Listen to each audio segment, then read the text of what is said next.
Good morning, dear students. Welcome to this online lecture. I am Mr. Rahul Pawar. In today's lecture, we are going to study the second section of presumptive tax system. It is section 44 ADA. आजच्या या लेक्चरमध्ये आपण जो आपला topic आहे presumptive tax system मधील जो दुसरा सेक्शन आहे section 44 ADA. This section is for the small professionals.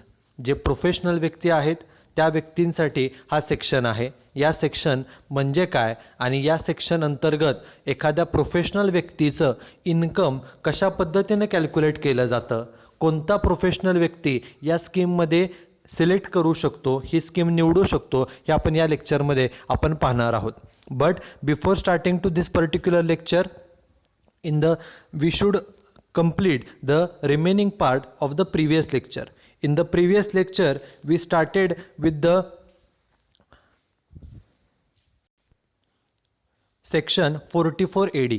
पाठीमागच्या लेक्चरमध्ये आपण presumptive tax system under section 44 AD हा सेक्शन पाहिलेला आहे.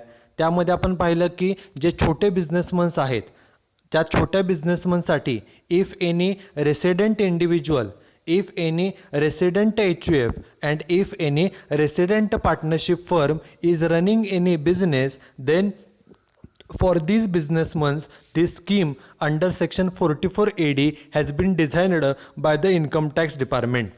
जो एखादा व्यक्ती जर रेसिडेंट इंडिव्हिज्युअल असेल आणि तो एखादा बिझनेस करतोय, दुसरं उदाहरण एखादी पार्टनरशिप फर्म ही रेसिडेंट आहे आणि पार्टनरशिप फर्म आपल्या बिझनेस करत असेल किंवा एखादी HUF जर बिझनेस करत असेल आणि ती जर रेसिडेंट असेल तर अशा छोट्या बिझनेसेससाठी सेक्शन 44 AD अंतर्गत प्रिझम्प्टिव्ह टॅक्सेशन स्कीम ही आहे. आता त्यामध्ये जो काही पार्ट रिमेनिंग आहे तो आपण पाहणार आहोत. बघा, first is no need to maintain the books of accounts as prescribed under section 44 AA. बघा, आपण पाठीमागच्या लेक्चरमध्ये सुद्धा पाहिलं होतं की जो business a business which selects the presumptive taxation scheme under section 44 AD, that business is not required to maintain the books of accounts as per the requirements of the law. कायद्याप्रमाणे जे बुक्स ऑफ अकाउंट्स मेंटेन करणं compulsory आहे ते maintain करण्यापासून अशा बिझनेसेसची सुटका केली जाते, त्यातून त्यांना मुक्त केलं जातं. त्यांना बुक्स ऑफ अकाउंट्स मेंटेन करण्याची आवश्यकता नाही, त्यांच्यावरती कोणतंही कंपल्शन बंधन हे नाही. बघा, section 44A deals with provisions relating to maintenance of books of accounts of a business or profession. हा सेक्शन जो आहे त्यामध्ये बुक्स ऑफ अकाउंट्स कोणकोणते मेंटेन केले पाहिजेत हे आपल्याला सांगितलेलं आहे. परंतु a person engaged in business or profession has to maintain the books of account of profession according to the provisions of section 44 AA.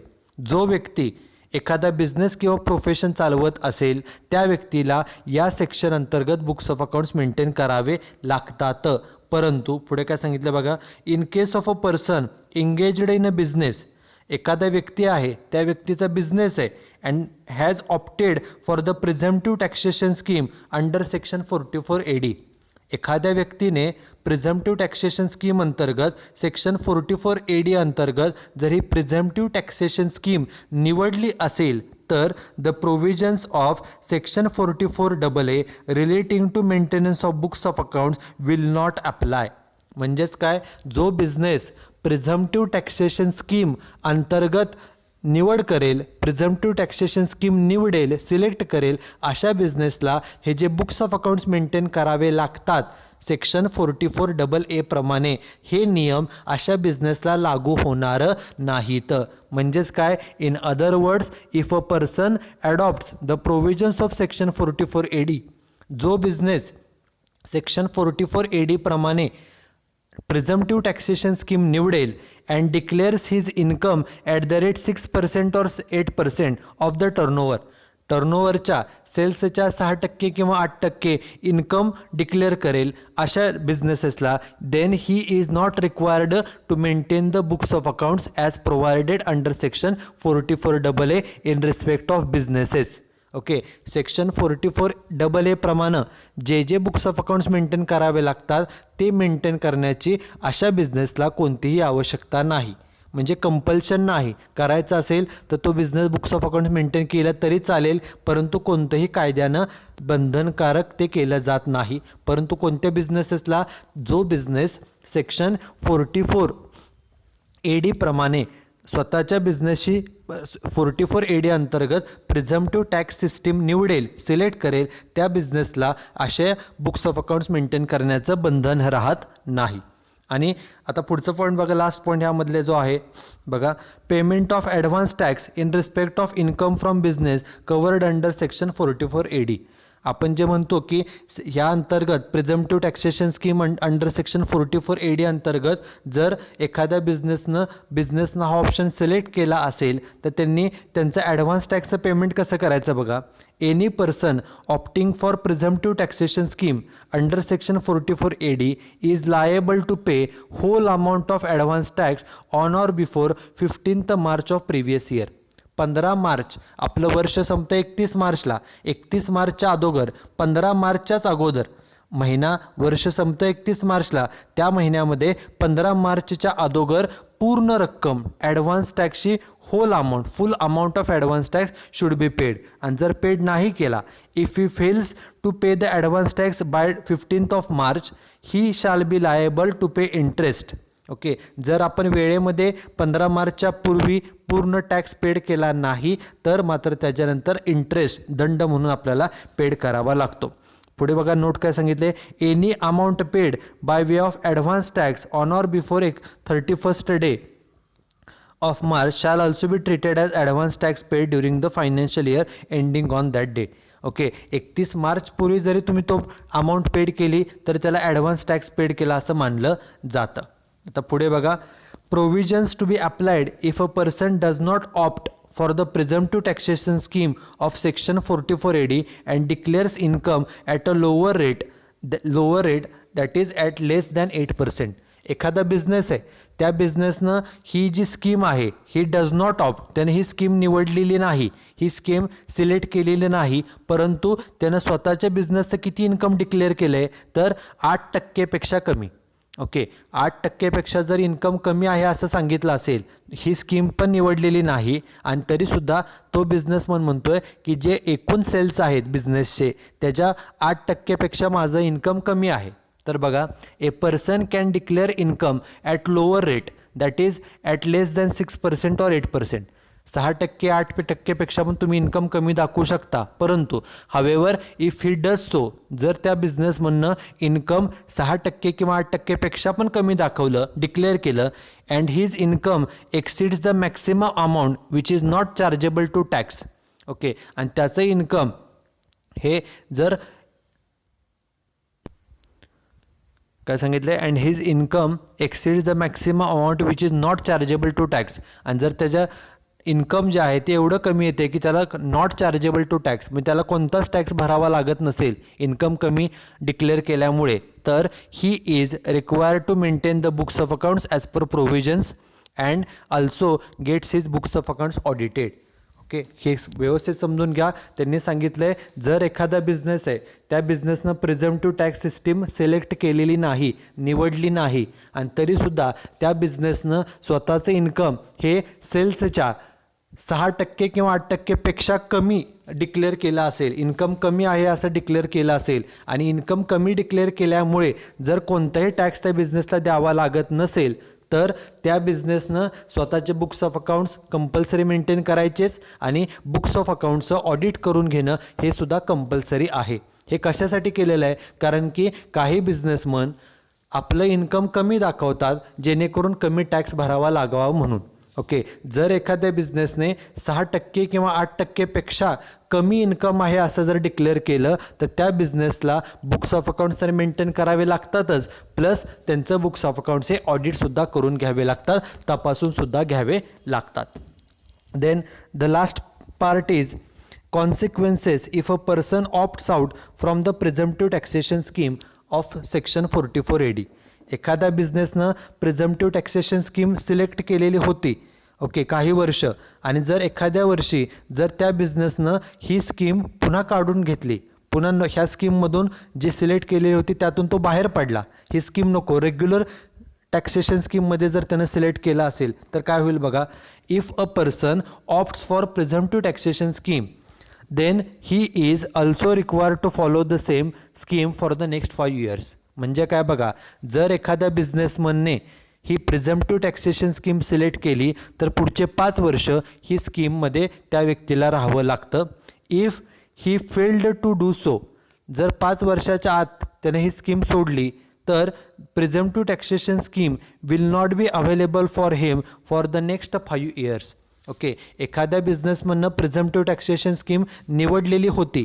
Okay, आणि नियमाप्रमाणे after selecting this scheme, after opting this scheme, you have to select this scheme for the next 5 years. पुढचे 5 वर्ष तुम्हाला प्रिझम्प्टिव्ह taxation स्कीमच मध्ये तुम्हाला राहावं लागतं.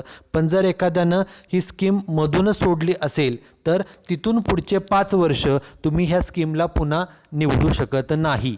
बघा उदाहरण दिले, for example an assessee claim to be taxed on presumptive basis under section 44AD for AY 18-19. 18-19ला त्याने ही स्कीम निवडली. Okay, for AY 19-20, 20-21 and he offers income on presumptive taxation scheme.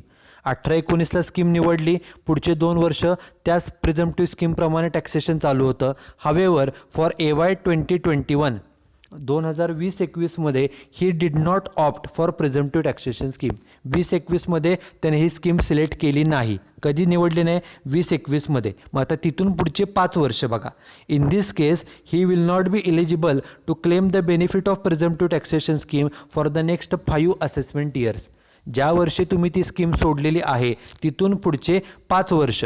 Okay, म्हणजे 22-23 पासून ते 26-27 पुढची 5 वर्ष तुम्ही ह्या स्कीमचे बेनिफिट आता घेऊ शकणार नाही. जर स्कीम तुम्ही सोडली तर तिथून पुढचे 5 वर्ष तुम्हाला ही स्कीम लागू होत नाही, तुम्ही ती निवडू शकत नाही. आणि त्याचा पुढं आणि काय तोटा होतो बघा, further he is required to keep and maintain the books of accounts and also liable for tax audit as per section 44AB. Okay, आणि तुम्ही प्रिझम्प्टिव्ह टॅक्स सिस्टीममधून बाहेर गेलेला आहात, तुम्ही त्या स्कीममध्ये नाही, त्यामुळे आता तुम्हाला कायद्याप्रमाणे सर्व बुक्स मेंटेन केले पाहिजेत. प्लस तुम्हाला तुमच्या बुक्स ऑफ अकाउंटचं ऑडिटसुद्धा करून घेणं गरजेचं आहे. Okay, for assessment year in which he opts out from the presumptive taxation scheme. ज्या वर्षी तुम्ही ह्या स्कीममधून बाहेर पडाल त्या वर्षापासून बुक्स ऑफ अकाउंट्स आणि ऑडिट करून घेणं हे कायद्यानं कंपल्सरी आहे. Okay, so this is all about section 44AD. हा जो सेक्शन आहे सेक्शन 44AD हा कुणासाठी आहे? This section is for those businesses which are small businesses, जे छोटे बिझनेसेस आहेत, which are run by resident individual, which are run by resident partnership firm, which are run by resident HUF. एखादा resident व्यक्ती आहे, एखादे resident partnership firm आहे, एखादे resident HUF आहे, त्यांच्यासाठी हे सेक्शन 44AD होता. ओके, हा त्यांच्यासाठी सेक्शन आहे section 44AD. Now the second section under presumptive taxation scheme is presumptive taxation scheme of section 44ADA. Okay, पाठीमागच्या लेक्चरमध्ये आणि या लेक्चरमध्ये आपण सेक्शन 44AD पाहिला. आता हा सेक्शन आहे सेक्शन 44ADA. आता हा सेक्शन कुणासाठी आहे बघा, for whom this scheme of taxation is designed. हा सेक्शन कुणासाठी आहे? The presumptive taxation scheme of section 44ADA is designed to give small taxpayers engaged in specific professions. जे प्रोफेशनल व्यक्ती आहेत. आत्ता पाठीमागचा जो सेक्शन होता सेक्शन 44AD हा होता बिझनेसेससाठी. आत्ताचा जो सेक्शन आहे section 44ADA it is for the professionals. जे प्रोफेशनल व्यक्ती असतात त्यांच्यासाठी हा सेक्शन आहे. आणि सर्व प्रोफेशनल नाही, जे स्मॉल टॅक्सपेयर्स आहेत म्हणजे ज्यांचं प्रोफेशन हे छोटं आहे, ओके, त्यांचं इन्कम हे जास्त नाही आहे, लिमिटेड आहे, अशा प्रोफेशनल व्यक्तींसाठी ही स्कीम आहे presumptive taxation scheme under section 44ADA.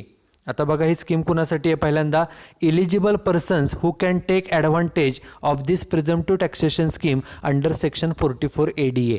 Okay, हा जो सेक्शन आहे सेक्शन 44ADA या अंतर्गत कोणकोणते व्यक्ती या स्कीमचं बेनिफिट घेऊ शकतात बघा. A person resident in India, हे सर्वात महत्त्वाचं. ह्या स्कीमचा बेनिफिट घेण्यासाठी तो जो कोण प्रोफेशनल व्यक्ती आहे, प्रोफेशनलचा ओनर आहे, प्रोफेशनल व्यक्ती डॉक्टर असेल, इंजिनियर असेल, चार्टर्ड अकाउंटंट असेल वगैरे वगैरे, तो जो व्यक्ती आहे तो व्यक्ती आपल्या देशाचा रेसिडेंट असला पाहिजे इन्कम टॅक्सच्या नियमाप्रमाणे. A person who is going to take the benefit under section 44ADA must be a resident in India. तो व्यक्ती इन्कम टॅक्स नियमाप्रमाणे आपल्या देशाचा रेसिडेंट असला पाहिजे आणि तो जर if he is engaged in the following profession can take the advantage of presumptive taxation scheme, तर तो व्यक्ती प्रिझम्प्टिव्ह टॅक्सेशन स्कीमचा बेनिफिट घेऊ शकतो. आता असे कोणकोणते प्रोफेशन्स आहेत बघा. For example, A person engaged in legal profession, legal consultancy म्हणजे फॉर एक्झाम्पल ॲडव्होकेट्स, त्यांना आपण लॉयर म्हणतो, ॲडव्होकेट्स म्हणजे वकील. हे लोकांना लीगल ॲडवाईस देतात, कायदेशीर सल्ले देतात. जर एखादा व्यक्ती लीगल ॲडवाईस देत असेल, त्याचबरोबर company secretary, okay, company secretary gives legal advice to the company, to the various types of businesses. So a person engaged in giving legal advice is called as a professional person. जो व्यक्ती लोकांना किंवा बिझनेसेसना legal advice, कायदेशीर सल्ले देतात, मग त्यामध्ये वकील येतात, त्यामध्ये कंपनी सेक्रेटरी येतात, त्यांना लीगल ॲडवाईस जे देतात त्यांना प्रोफेशनल मानलं जातं आणि असे व्यक्ती हे सेक्शन 44ADA अंतर्गत तो ऑप्शन प्रिझम्प्टिव्ह टॅक्सेशनचा ऑप्शन हा सिलेक्ट करू शकता. This is first. Then second is professional person engaged in medical field. जे डॉक्टर्स आहेत, ओके, ते त्यांचं जे प्रोफेशन आहे मेडिकल प्रोफेशन, ते डॉक्टर्स जर त्यांचं इन्कम वर्षभराचं इन्कम जर ठराविक लिमिटपेक्षा कमी असेल तर मेडिकल प्रोफेशनमध्ये असणारे, त्याचप्रमाणे इंजिनिअरिंग किंवा आर्किटेक्ट असणारे व्यक्ती, एखादा व्यक्ती इंजिनियर आहे, एखादा व्यक्ती आर्किटेक्ट आहे, तर तो देखील व्यक्ती ही जी प्रिझम्प्टिव्ह टॅक्सेशन स्कीम आहे अंडर सेक्शन 44ADA या अंतर्गत प्रिझम्प्टिव्ह टॅक्सेशनचा ऑप्शन हा सिलेक्ट करू शकतो.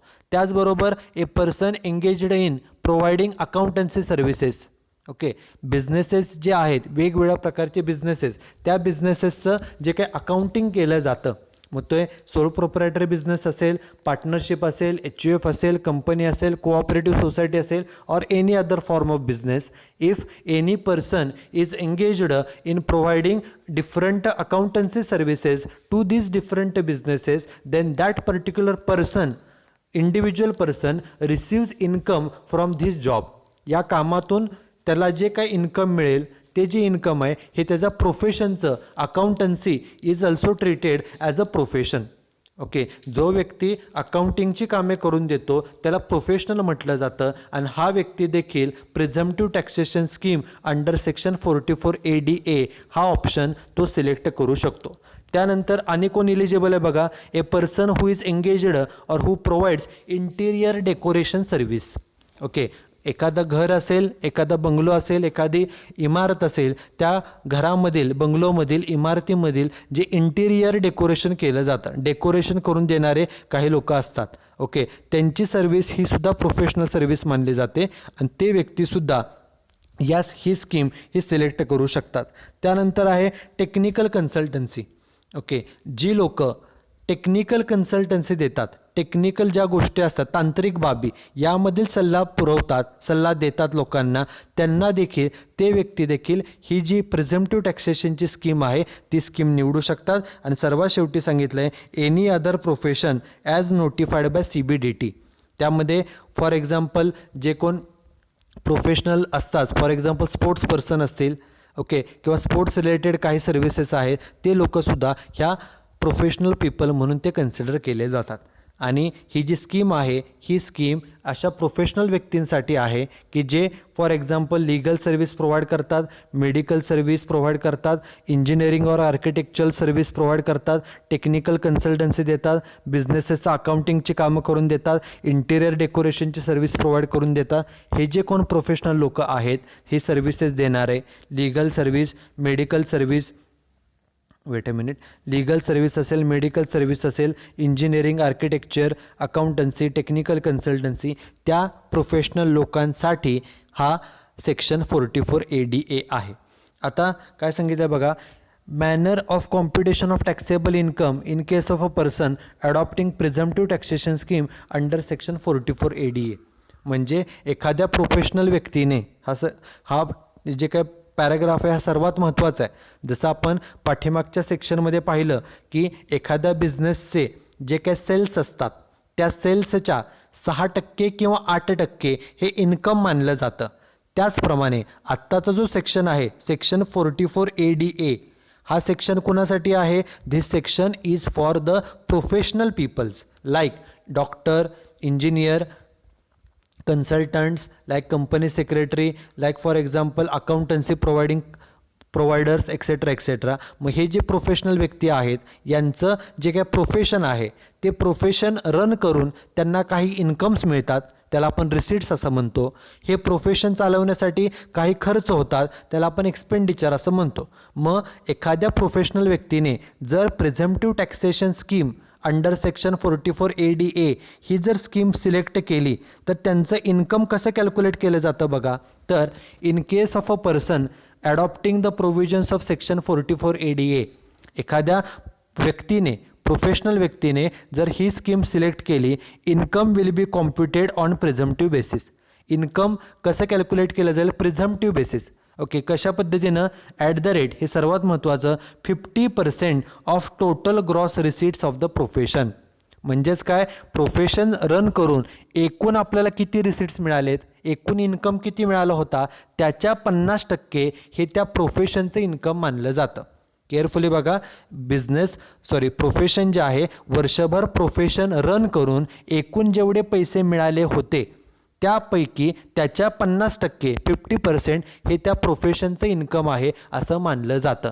म्हणजे उदाहरणार्थ एखाद्या व्यक्तीनं समजा स्वतःचं प्रोफेशन चालवलं, त्यातून त्याला समजा 12 लाख रुपये इन्कम मिळालं, 12 लाख रुपये मिळाले, हे पैसे मिळाले. आता 12 लाख मिळाले हे इन्कम आहे, परंतु त्यातून खर्च पण होणार. परंतु ही जी सिस्टीम आहे प्रिझम्प्टिव्ह टॅक्सेशन सिस्टीम, ह्यामध्ये डायरेक्ट काय केलं जातं तर जे पैसे मिळाले, जे इन्कम मिळालं आहे त्याच्या डायरेक्ट 50%. मग 12 लाख मिळाले होते त्याच्या 50% म्हणजे किती? 6 लाख रुपये. 6 लाख हे त्या प्रोफेशनचं इन्कम आहे असं मानलं जातं. आपण रेग्युलर मेथडप्रमाणे काय करत होतो बघा, 1 मिनिट. रेग्युलर आपण जो इन्कम फ्रॉम प्रोफेशन हा टॉपिक अगोदर पाहिला, त्यामध्ये आपण सुरुवातीला प्रोफेशनचे इन्कम किती हे कॅल्क्युलेट करत होतो, त्यामधून प्रोफेशनचा एक्सपेन्सेस खर्च किती झाला हे वजा करत होतो आणि मग आपल्याला त्या प्रोफेशनचं ॲक्च्युअल इन्कम हे मिळत होतं. ओके, त्यासाठी प्रोफेशनची इन्कम किती, त्यातून प्रोफेशनचे खर्च वजा करून मग आपण इन्कम कॅल्क्युलेट करत होतो. परंतु इथं आपल्याला सांगितलं आहे की जो business a person that is a professional adopting this scheme, his income will be computed at presumptive basis. आणि प्रिझम्प्टिव्ह बेसिसने किती इन्कम कॅल्क्युलेट केलं जातं तर त्या बिझनेसचे जे काही ग्रॉस रिसीट्स आहेत, एकूण बिझनेस रन करून किती पैसे मिळाले किती वर्षभरामध्ये, त्याच्या 50% हे इन्कम आहे असं मानलं जातं आणि तेवढे इन्कम हे डिक्लेअर केलं जातं. However such person can declare income higher than 50%. एखादा प्रोफेशनल व्यक्तीला असं वाटलं की 50% नाही, माझं इन्कम एकूण जे पैसे मिळाले आहेत ग्रॉस रिसीट्स, एकूण जे वर्षभरात पैसे मिळाले माझ्या क्लायंटकडून, कस्टमरकडून, त्याच्या 50% नाही, माझं इन्कम 60%, 70%, ते सुद्धा तो जादा इन्कम त्यापेक्षा जास्त 50%च इन्कम आहे, लिमिट आहे. म्हणजे ॲक्च्युली ते त्या मेथडप्रमाणे डिक्लेअर केलं जातं. परंतु तुम्ही तुमचं इन्कम त्यापेक्षा जास्त जर आहे असं असेल तर तुम्ही इन्कम जास्तसुद्धा डिक्लेअर करू शकता. बट नॉर्मल रूल काय की हे जे प्रोफेशनल व्यक्ती आहेत मग त्यामध्ये लीगल कन्सल्टन्सी प्रोव्हाइड करणारे असतील, मेडिकल सर्व्हिस प्रोव्हाइड करणारे असतील किंवा अकाउंटन्सी सर्व्हिसेस, टेक्निकल कन्सल्टन्सी असेल, इंटेरियर डेकोरेशन असेल, ह्या कन्सल्टन्सी सर्व्हिसेस प्रोव्हाइड करणारे हे जे प्रोफेशनल लोक आहेत यांना वर्षभरामध्ये जे काही इन्कम मिळतं त्या इन्कमच्या 50% हे त्यांचं प्रोफेशनल इन्कम आहे, प्रोफेशनचं इन्कम आहे 50% असं मानलं जातं. बघा, in other words, in case of a person adopting the provisions of section 44ADA, income will not be computed in normal manner. त्या बिझनेसचं त्या प्रोफेशनचं इन्कम जे रेपली नॉर्मल मेथड आहे, इन्कम मायनस एक्सपेन्सेस, या मेथडप्रमाणे इन्कम कॅल्क्युलेट होणार नाही, तर but will be computed at 50% of gross receipts. त्या प्रोफेशनला जे एकूण पैसे मिळाले वर्षभर प्रोफेशन चालवून त्या इन्कमच्या, त्या पैशाच्या 50% हे त्या प्रोफेशनचं इन्कम हे मानलं जातं. आणि जे 50% इन्कम आपण कॅल्क्युलेट केले, उदाहरणार्थ आपण समजा घेतलं एखाद्या व्यक्तीला प्रोफेशन चालवून 8 लाख रुपये मिळाले वर्षभरामध्ये, तर ते 8 लाखाच्या 50% जेवढे वर्षभरात पैसे मिळाले असतील, ओके, रिसिट्स असतील 8 लाखाच्या 50% म्हणजे किती रुपये? 4 लाख. त्या प्रोफेशनचं 4 लाख हे इन्कम फायनल मानलं जातं. त्या 4 लाखातून अजून कोणती डिडक्शन किंवा वजावट ही दिली जात नाही. बघा काय सांगितलेलं आहे, the presumptive income computed at the rate 50% is the final income and no further expenses will be allowed. एकदा तुम्ही ही presumptive tax scheme under section 44ADA ही सिलेक्ट केली की तुमचं जे काही वर्षभराच्या रिसीट्स आहेत त्याच्या 50% हे तुमचं इन्कम आहे हे मानलं जातं आणि ते फायनल आहे. त्या अमाऊंटमधून पुन्हा कोणतीही सूट डिडक्शन दिली जात नाही. A person who adopt the presumptive taxation scheme is deemed to have claimed all deduction of expenses. Okay, 50% तुमचं इन्कम आहे असं म्हणतात, म्हणजे राहिलेला 50% हा खर्च झालेला आहे असं मानलं जातं आणि सर्व खर्च त्यात इन्क्लूड झालेले आहेत. Any further claim of deduction is not allowed after declaring the profit at the rate 50%. जेवढे पैसे मिळाले त्याच्या 50% हा तुमचा प्रॉफिट आहे, निम्मा तुमचा प्रॉफिट आहे. 50% प्रॉफिट हे 50% इन्कम आहे असं मानलं जातं. एखाद्या व्यक्तीचं दवाखाना आहे, एखाद्या व्यक्तीचं वकील आहे, त्यांचं ऑफिस आहे, एखादा व्यक्ती आर्किटेक्ट आहे, इंजिनियर आहे, एखादा व्यक्ती अकाउंटन्सीची कामे करून देतो, एखादा व्यक्ती इंटेरियर डेकोरेशनची कामे करून देतो. हे जे प्रोफेशनल व्यक्ती आहेत यांचं जे काही वर्षभराचं एकूण इन्कम आहे त्या इन्कमच्या 50% हा प्रॉफिट आहे असं मानलं जातं आणि तो 50% जो प्रॉफिट आहे हेच त्या प्रोफेशनचं इन्कम मानलं जातं. While computing income as per provisions of section 44ADA, separate deduction on account of depreciation is not available. जे आपण पाठीमागच्या सेक्शनमध्ये पण पाहिलं की प्रिझम्प्टिव्ह टॅक्सेशन स्कीम अंतर्गत जे आपण इन्कम कॅल्क्युलेट करतो, ओके, त्या इन्कममधून इवन डेप्रिसिएशनची नंतर डेप्रिसिएशनची सुद्धा सूट ही दिली जात नाही. However return down value of any asset used for such business or profession shall be calculated as if depreciation has been actually provided. म्हणजे जरी डेप्रिसिएशनची सेपरेट डिडक्शन दिली गेली नसेल तरीसुद्धा ती दिली आहे असं समजून त्या असेटचं व्हॅल्युएशन केलं जातं. म्हणजे असेट जे आहे त्यातून डेप्रिसिएशन दरवर्षी नियमाप्रमाणे जो काय डेप्रिसिएशनचा रेट आहे त्याप्रमाणे डेप्रिसिएशन वजा करायचं आणि आपल्या असेटची व्हॅल्यू ही फाइंड आउट ही केली जाते. Now the next part is payment of advance tax in respect of income from profession covered under section 44ADA. म्हणजे जो प्रोफेशनल व्यक्ती हे प्रिझम्प्टिव्ह टॅक्सेशन स्कीम सिलेक्ट करेल त्यांनी टॅक्स कधी पेड करायचं आहे बघा, payment of tax. Any person opting presumptive taxation scheme under section 44ADA म्हणजे जो व्यक्ती ही प्रिझम्प्टिव्ह टॅक्सेशन स्कीम सिलेक्ट करेल is liable to pay whole amount of advance tax on or before 15 March. 15 मार्चच्या पूर्वी our financial year ends on 31st March but before 15th March whole tax should be paid, and if tax is not paid till 15th of March then he shall be liable to pay interest. जर तुम्ही 15 मार्चच्या अगोदर वर्षभराचा tax paid केला नाही तर तुम्हाला त्यानंतर दंड म्हणून, फाईन म्हणून इंटरेस्ट म्हणजे व्याज हे पेड करावं लागतं.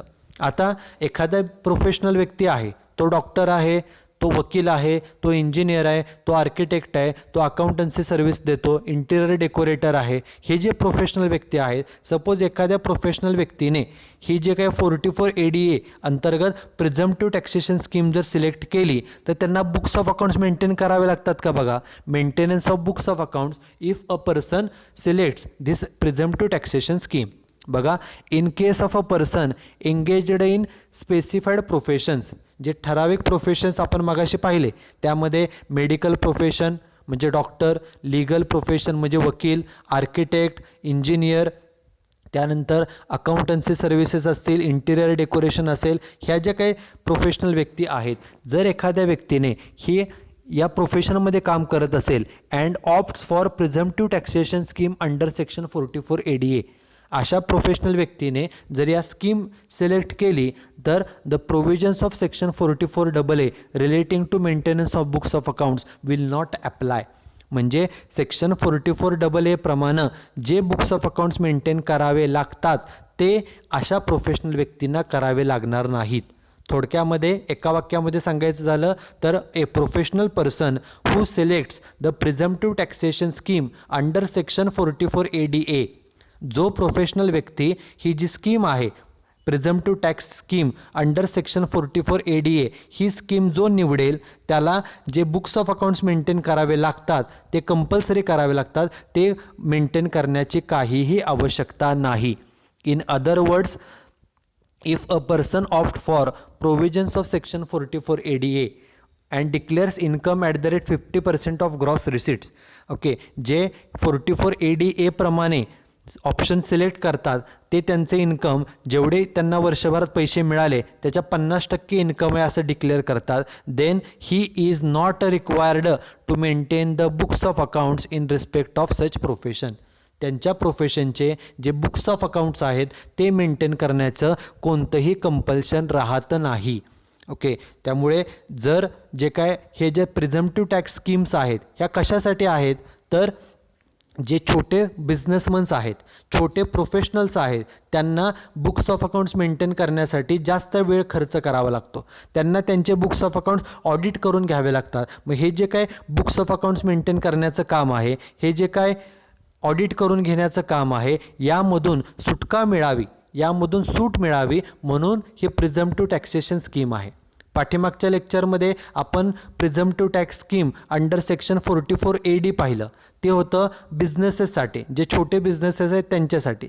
आजच्या लेक्चरमध्ये आपण हे जे पाहतोय की presumptive tax scheme under section 44ADA ही स्कीम कोणासाठी आहे तर टू सर्टन स्पेसिफाईड प्रोफेशनल्स, सर्व प्रोफेशनल लोकांसाठी नाही, तर जे स्पेसिफाईड विशिष्ट प्रोफेशनल्स आहेत, ज्यामध्ये आपण मागाशी कोण कोण पाहिलं बघा, तर त्या प्रोफेशनलमध्ये कोण कोण येतं, लीगल सर्व्हिस देणारे म्हणजे लीगल सल्ला, कायदेशीर सल्ला, मग त्यामध्ये वकील असतील किंवा कंपनी सेक्रेटरी असतील, मेडिकल प्रोफेशन म्हणजे डॉक्टर्स असतील, इंजिनियर्स असतील, आर्किटेक्ट असतील, अकाउंटन्सी सर्व्हिस देणारे असतील, टेक्निकल तांत्रिक सल्ला देणारे व्यक्ती असतील, इंटेरियर डेकोरेशन करणारे सर्व्हिस देणारे असतील, हे जी कोण प्रोफेशनल लोक आहेत यांच्यासाठी हा जो काय सेक्शन आहे तो आहे सेक्शन 44ADA. आता हा जो सेक्शन आहे, जर एखाद्या व्यक्तीने एखाद्या प्रोफेशनल व्यक्तीने या अंतर्गत जर रजिस्ट्रेशन केलं असेल, या अंतर्गत जर त्याने ऑप्शन सिलेक्ट केला असेल, तर सर्वात महत्त्वाची गोष्ट अशा बिझनेसमनला अशा प्रोफेशनल व्यक्तीला कोणतेही बुक्स ऑफ अकाउंट्स मेंटेन करण्याचं बंधन नाही. आता बंधन नाही म्हणजे बुक्स ऑफ अकाउंट्स मेंटेन करायचे नाहीत का, तर it is up to the choice of that particular person. जो कोण प्रोफेशनल व्यक्ती आहे त्यानं ठरवायचं आहे की बुक्स ऑफ अकाउंट्स मेंटेन करायची की नाही. तुम्ही इन्कम टॅक्सचा नियम काय सांगतो की when any professional person selects or adopts the presumptive tax system, then it is not compulsory for him to maintain the books of accounts.